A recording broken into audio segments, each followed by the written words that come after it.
In July of 1975, Bobby and Lee Trevino were struck by lightning while playing the Western Open near Chicago. They both recovered, and Bobby only speaks of the good that came from that day.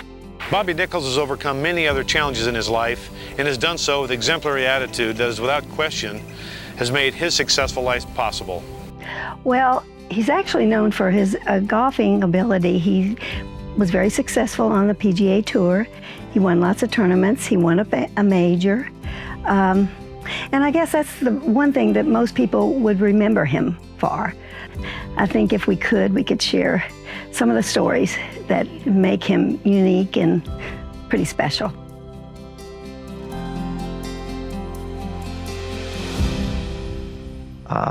Back in high school, he suffered a car accident when he was a junior in high school.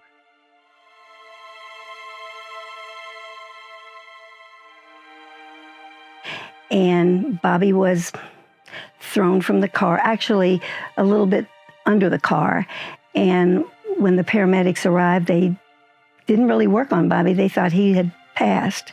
However, one of the paramedics said, wait a minute, this boy has a pulse. And so they rushed him to the hospital and did immediate surgery. He had crushed his pelvis. He was multiple broken bones and everything, and they called in a priest and did the last rites. They told his dad, if he survives, he most likely will never walk again. After several months, they sent him home in a hospital bed, and when he, the brothers from St. X would bring his lessons to the house, and so that he could finish his junior year of high school. And so this one particular brother knew that Bobby had won some tournaments, amateur tournaments as a young kid, and he decided he was going to write Ben Hogan a letter, because Ben Hogan had been in an accident and was critically injured. So he thought, you know what, I'm going to write and see if he'll answer this kid.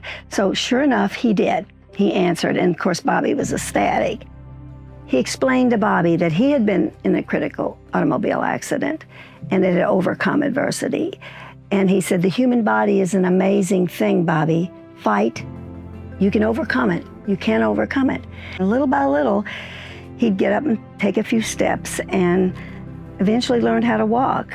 He graduated from high school, went on to college, graduated from college, and ended up qualifying for the PGA Tour. So anyway, fast forward 12 years later, he is leading the PGA in Columbus, Ohio, and the last round, guess who he's paired with? Ben Hogan. You know what, this is what we have to tell these kids. Never give up, never give up. No matter what adversity you know, whatever challenge you have, please don't quit fighting, quit trying, because there's a life out there, and I hope you can experience it. Nobody kind of goes through life without adversity, and people always need help. And he was on the receiving end of a lot of it, and he appreciates that.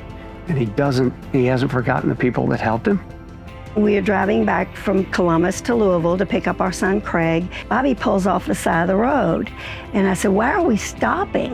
And he said, well, there's an elderly gentleman back there that looks like he needs some help. Bobby pulls over, down on his knees. He's changing this guy's flat tire. And the man, after it was over, he had a couple dollars in his wallet, and he pulled them out and he said, thank you for helping me. And he wanted to give him $2. And Bobby said, that's okay, sir. I'm just so glad I could help. And little did that man know that this guy that just changed his flat tire just won a major championship the day before. He's very humble. I work for Nike, and Lucas Glover, we signed Lucas Glover about 22, 23 years ago. I went up to meet with Lucas and work with him on equipment, on golf clubs, and Dad said, I'll go with you. So, okay. So I let Lucas know he was coming. Later on, he told me, he says, you know that time your dad came up and had dinner with us? I said, yeah. He goes, I Googled him and researched because I wanted to be prepared. And he goes, you know what was so cool about him? He said he never once brought up anything that he did, his career. And he goes, man, Rick, he won a lot. And I said, yeah. And he said he never brought that up.